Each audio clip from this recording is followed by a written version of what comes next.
Assalamualaikum warahmatullahi wabarakatuh. Salam sejahtera, Om Swastiastu, Namo Buddhaya, dan salam kebajikan. Semangat pagi, pagi, luar biasa, tetap semangat. Perkenalkan, saya Franciscus Saverius Dotulong dengan NIDN 0915 02 8601. Saya dosen tetap di Sekolah Tinggi Ilmu Kesehatan Gunung Maria Tomohon, program studi Sarjana Keperawatan. Pada kesempatan ini saya akan menyampaikan pernyataan diri dosen dalam unjuk kerja Tridharma Perguruan Tinggi sebagai pemenuhan persyaratan pengajuan sertifikasi dosen gelombang 1 tahun 2026 yang diselenggarakan oleh Kemdikti khususnya pada bidang pengajaran sesuai mata kuliah yang saya ampu dan sesuai bidang keilmuan, yaitu keperawatan gawat darurat dengan kode mata kuliah SKGM 604. Mata kuliah keperawatan gawat darurat merupakan salah satu mata kuliah inti keperawatan pada program studi Sarjana Keperawatan semester genap, yaitu semester 6 tahun akademik 2025-2026 dengan bobot 4 SKS dengan pembagian 3 SKS teori dan 1 SKS praktik. Deskripsi singkat mata kuliah ini yaitu membekali mahasiswa dengan pengetahuan, keterampilan, sikap profesional dalam memberikan asuhan keperawatan pada pasien dengan kondisi kegawatan, kedaruratan, kegawat darurat melalui pendekatan holistik, proses keperawatan, serta prinsip etik legal dan keselamatan pasien. Pembelajaran mencakup pengkajian kegawat daruratan, triase, primary dan secondary survei, bantuan hidup dasar, intervensi keperawatan sesuai standar, penata laksanaan kasus trauma dan non-trauma, simulasi pendidikan kesehatan, penerapan evidence-based practice, manajemen kasus secara komprehensif, serta penguatan komunikasi, advokasi, dan keterampilan klinis kegawat daruratan. Pertemuan perkuliahan dilaksanakan dalam 16 kali pertemuan. Pertemuan pertama merupakan kontrak kuliah dan pemberian materi. 12 pertemuan merupakan pemberian materi dan praktikum, dan 2 pertemuan untuk ujian tengah semester dan ujian akhir semester.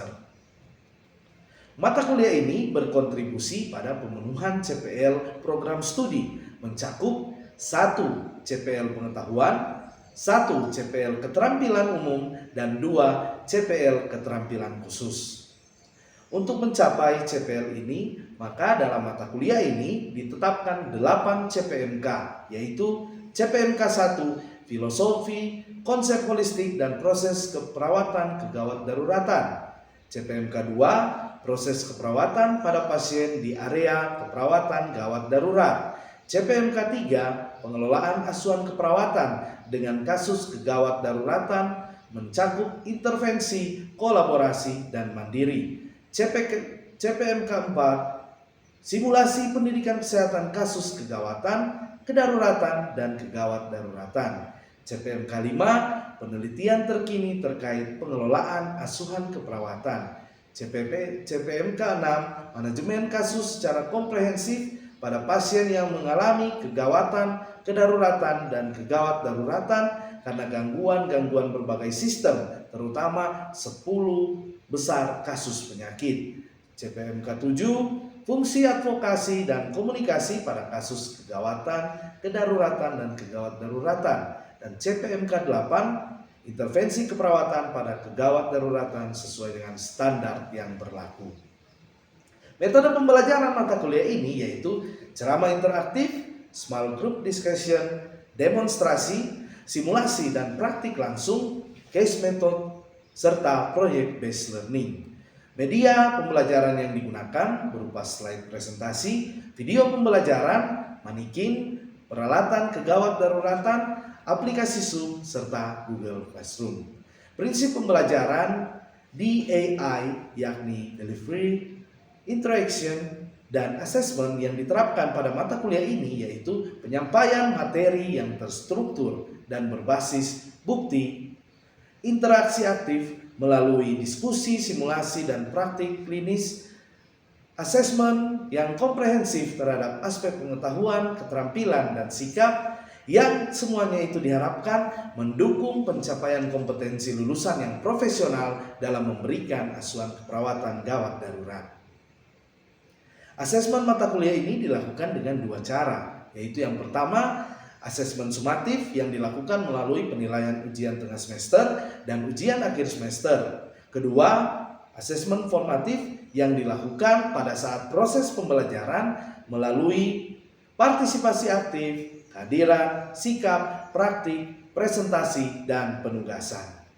Penilaian capaian pembelajaran dilakukan dengan komposisi yaitu partisipasi aktif kehadiran 15%, sikap 5%, praktik presentasi 10%, tugas 15%, UTS 25%, dan UAS 30%. Referensi pada mata kuliah keperawatan gawat darurat disusun berdasarkan sumber-sumber ilmiah, pedoman praktik klinis, dan standar internasional maupun nasional yang terupdate untuk menjamin relevansi dan kualitas pembelajaran.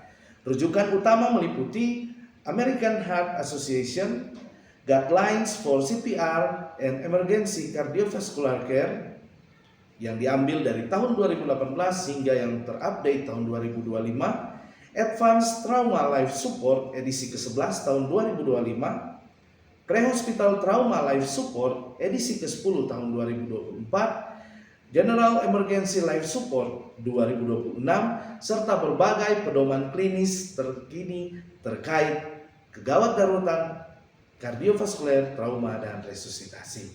Selain itu, pembelajaran juga didukung oleh artikel penelitian berbasis bukti, termasuk juga publikasi ilmiah dosen, sehingga mahasiswa memperoleh pemahaman konseptual, keterampilan klinis, dan kemampuan pengambilan keputusan yang sesuai dengan perkembangan ilmu pengetahuan, teknologi, serta standar praktik keperawatan gawat darurat terkini.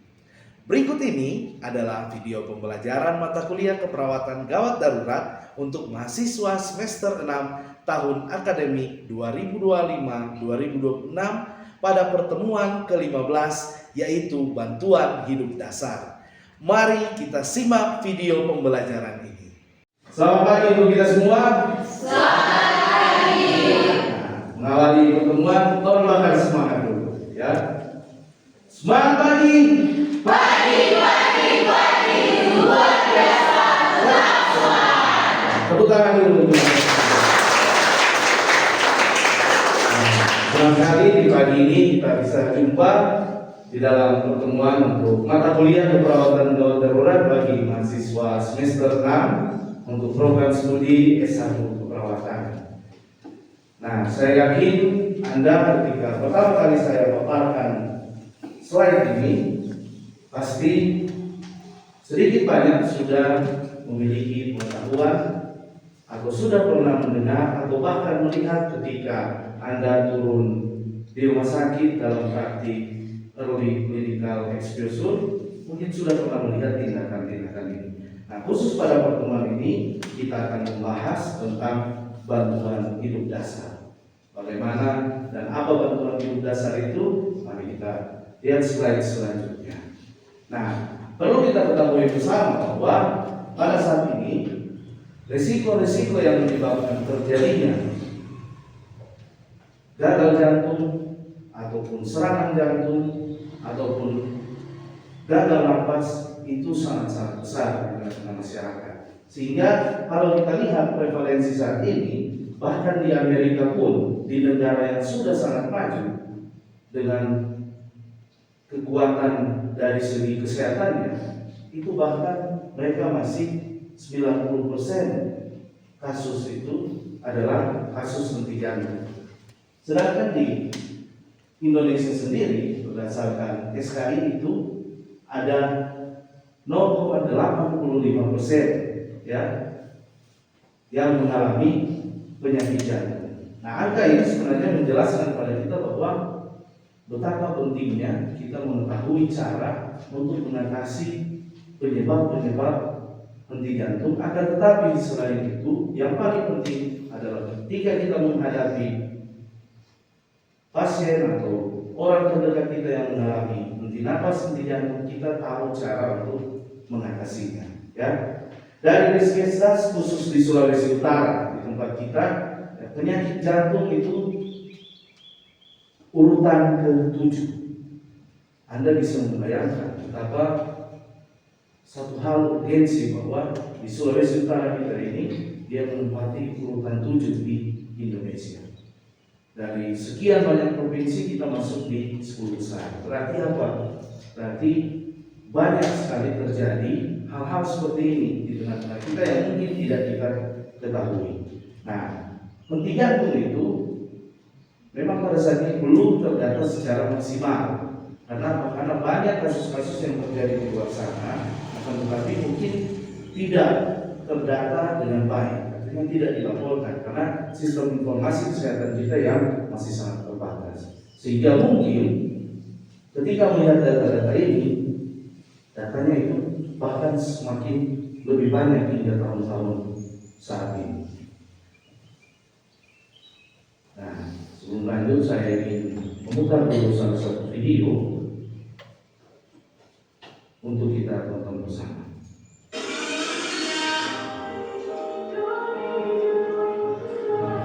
Ini adalah salah satu video contoh di mana kondisi gagal jantung itu terjadi dan bagaimana bantuan hidup dasar itu bisa membawa manfaat. Ini ceritanya seorang turis asing dari Korea datang ke Indonesia, terutama di pantai, dan kemudian mendapati kebetulan ada yang mengalami serangan karena tenggelam.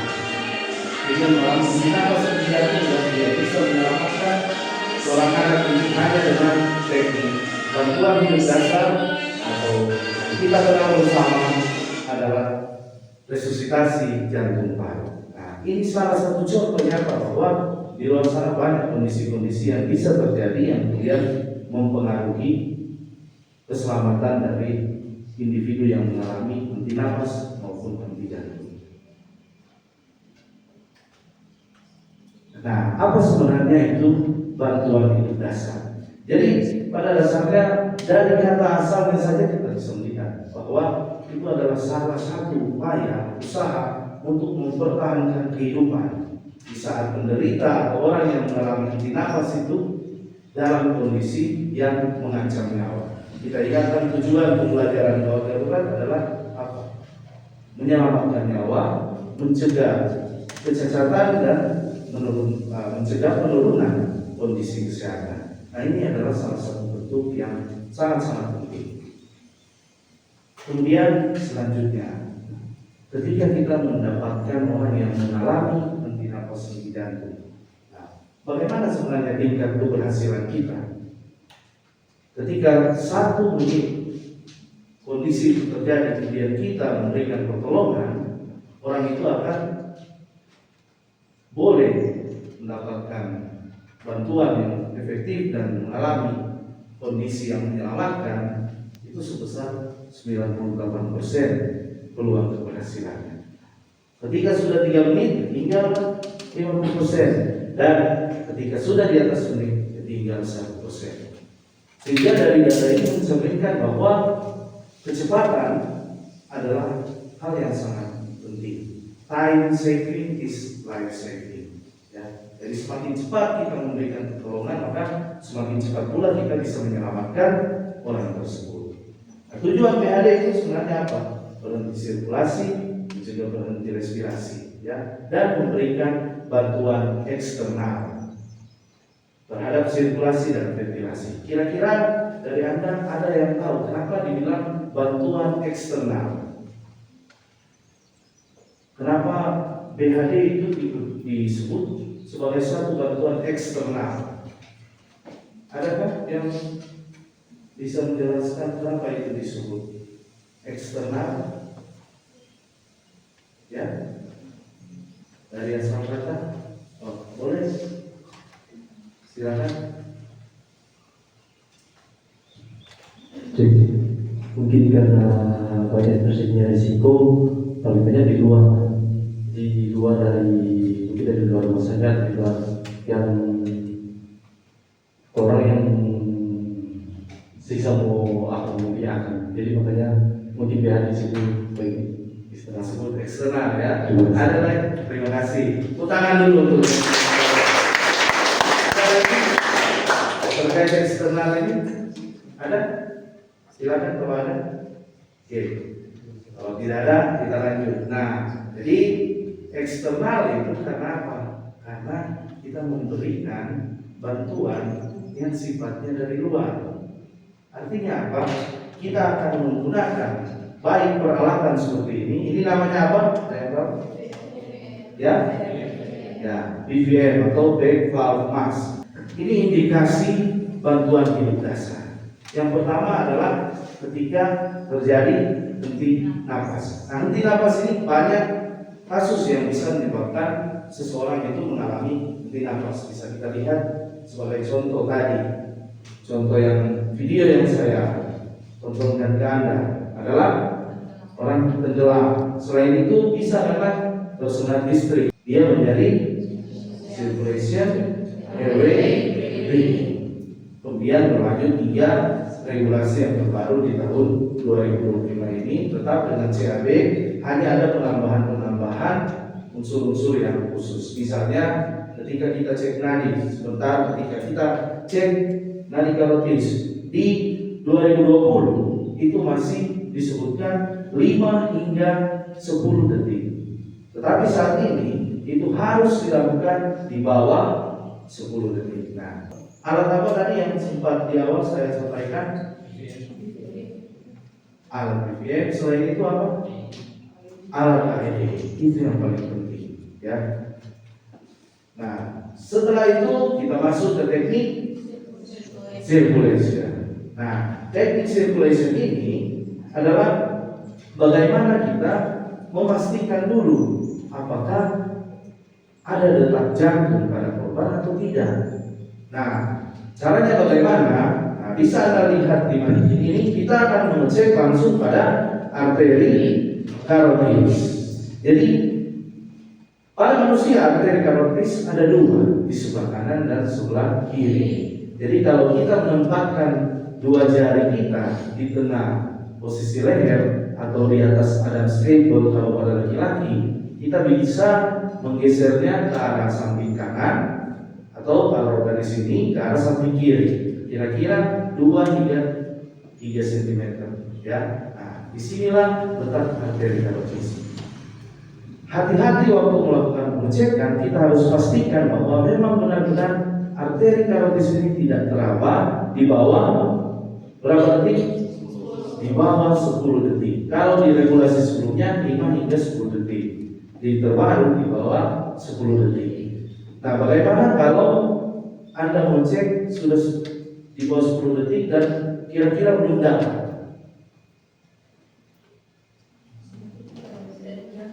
Ya. Nah, jika belum dapat, sudah mendekati 10 detik, kita asumsikan bahwa tidak ada nadi. Lebih baik membantu daripada tidak membantu, ya. Nah, setelah kita cek nadi, jangan lupa juga ini gambaran yang tadi terkait lokasi dari arteri karotis 2 hingga 3 cm ke kanan, 2 hingga 3 cm ke kiri, ya. Jangan lupa sambil mengecek nadi, kita juga harus mengecek apakah nampak ada di dada sini ada upaya nafas. Jadi mata kita juga ceknya nadi di sini, tapi mata kita melihat di daerah dada apakah ada kembang kubis daerah dada. Ya, itu kita pastikan secara bersamaan. Kemudian ketika memang kita pastikan nadi tidak ada, respirasi tidak ada, barulah kita akan memberikan namanya kompresi dada. Ya, nah untuk kompresi dada sendiri dia banyak teknik cara penempatan. Ada yang bilang ukur dari seperdua tulang dada sternum, ya. Ada yang bilang juga ukur dari bagian aksila kemudian ditarik ke arah sternum.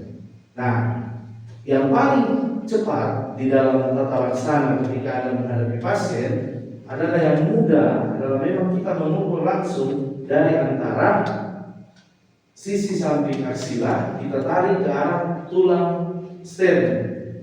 Jadi pangkal dari tangan kita ini harus ada di atas tulang sternum. Jadi kita tarik seperti ini. Kalau ini batasnya, ini kan tengahnya, batasnya ini kita tarik ke arah tengah hingga tumit tangan kita memang benar-benar berada di atas tulang sternum. Jangan lewat, karena kalau lewat itu sudah berada pada interkostal. Itu bukan tempat yang efektif untuk memberikan bantuan hidup dasar. Justru akan membuat interkostal ini dia bisa patah. Ya. Jadi harus tepat di atas tulang sternum ini. Kita tarik dari sini kan, tarik ke arah tengah, tepat di atas sternum. Disitulah titik untuk kita memberikan kompresi. Kalau yang lain dikatakan seperdua tulang dada, nah berarti kita membuat garis imajiner. Ketika kita lihat pasien, kita buat garis imajiner. Oh ini tulang dada dari sini sampai sini, setengahnya berarti di sini. Berarti dari titik setengah, misalnya ini kan, garis imajiner kita buat sampai sini kan tulang dada. Titik tengahnya ada di sini, berarti tengah situ kita buka. Tapi itu untuk yang sudah sangat-sangat terbiasa menentukan lokasi, ya silahkan. Tetapi bagi yang baru mempelajari teknik ini, alangkah baiknya kita melakukan pengukuran dari sisi samping aksila. Ya. Nah, kemudian ketika kita memberi tumpuan harus dengan dua tumit tangan kita. Ya, tumpuan itu nanti seperti ini, bisa dilihat di gambar. Jadi tangan yang dominan itu ada di bawah dan tangan yang non dominan itu yang mengapit ke atas. Seperti contoh pada gambar ini, ya. Kemudian baru kita memberikan kompresi. Nah, kompresi yang kita berikan pada CPR dewasa adalah 30 kompresi berbanding 2 ventilasi. Ada yang bilang berbanding 2 napas. Ya, sebenarnya tidak salah juga. Tapi lebih baik kita menggunakan 30 kompresi banding 2 ventilasi. Kita lakukan itu, ingat kedalamannya berapa? Ya, kedalamannya itu 2 sampai 2,4 inci. Ya, atau sekitar 5 hingga 6 cm. Sehingga ketika kita memberikan tekanan pada daerah dada ini, itu masuknya sekitar 5 sampai 6 cm dan recoil dadanya juga kembali harus sesuai dengan tekanan kita. Jangan ketika kita menekan, kita tekan seperti ini, kemudian kembali hanya setengah. Ketika kita tekan lagi berarti sudah bukan 5-6 cm itu, dia sudah lebih jauh masuk. Dan itu bisa menyebabkan apa? Pada daerah sini patah tulang sternum, dan itu sangat berbahaya. Ya. Kemudian kecepatannya. Kecepatan itu adalah 100 hingga 120 kali per menit. Atau kita asumsikan kalau 30 kompresi dalam 5 siklus berarti 30 kali 5 berapa? Ya, 150. Sedangkan kita harus mencapai kecepatan 100 sampai 120 kali per menit. Sehingga ibaratnya kalau kita hitung 1 detik itu seharusnya kita bisa mencapai 2 kali kompresi, ya. Tetapi kompresi yang kita lakukan itu harus stabil. Jangan di awal-awal bagus, ketika dihitung kan 1, 2, 3, 4, 5, 6, 7, 8, 9, 10, 2, 2, 3, 4, 5, 6. Karena apa? Melambat. Karena penolong capek, lelah, dan itu tidak efektif, ya. Nah, kemudian kira-kira ini gambaran ketika kita menghitung. Banyak cara kita bisa menghitung, ya. Ada yang bisa menghitung 1, 2, 3, 10, 11, 12. Tapi ketika kita mengucapkan bilangan 11, 12, 13, kayaknya membuat penolong lebih capek juga. Sehingga paling sederhana kita buat seperti ini, ya. 1, 2, 3, 4, 5, 6, 7, 8, 9, 10, 2, 2, 3, 4, 5, 6, 3, 3, 3, 4, 5, 6, 7, 8, 9, 10. Ya, seperti ini. Dan ingat, setiap Anda selesai melakukan, kita langsung masuk pada RW. RW-nya di awal kan kita periksa apakah ada sumbatan atau tidak. Kemudian kita buka jalan napasnya, ya. Nah, cara membuka jalan napasnya adalah dengan teknik Hetil Cili. Bagi pasien yang tidak terindikasi cedera, ya. Jadi Hetil Cili artinya sebenarnya sederhana. Jadi tengadah kepala topang dagu, ya. Tengadah kepala topang dagu. Tengadah kepala itu yang kita beginikan tekniknya. Tas topang dagu yang tangan kita yang menopang dagu untuk diangkat ke atas seperti ini. Itu artinya cili. Teknik lain ya bisa dengan mendorong mandibula atau jauh keras. Kalau pada kasus pasien yang Anda sampaikan tadi, pasien apa? Pasien yang cedera. Ya. Kemudian memberikan bantuan nafas. Nah, memberikan bantuan nafas ini banyak sekali cara. Anda bisa mouth to mouth, berarti mulut ke mulut. Bisa juga dengan mouth to masker, bisa dengan mouth to stomach, ya. Dan juga terakhir bisa dengan alat ini, back valve mask, ya. Atau di dalam sumber-sumber lain ini disebut RV valve, ya. Di keseharian di rumah sakit ini disebut bagging. Itu tindakan kita bagging kan bagging seperti ini disebut ambung bagging. Tindakan yang ketika bagging pasiennya, bagging berarti Anda pompa, ya, seperti itu. Oke. Nah, yang saat ini berlaku, ingat, khusus mouth itu hanya untuk indikasi luar. Itu tidak bisa dilakukan pada orang yang lain, apalagi ketika kita di rumah sakit pada pasien. Ya, nah, yang kita lakukan pada pasien adalah menggunakan alat ini, ambubeg. Nah, cara menggunakan alat ini juga ada tekniknya. Itu namanya ECK. Kenapa disebut ECK? Nah, kita lihat posisi maskernya dulu. Nah, ini kan posisi maskernya ini seperti ini.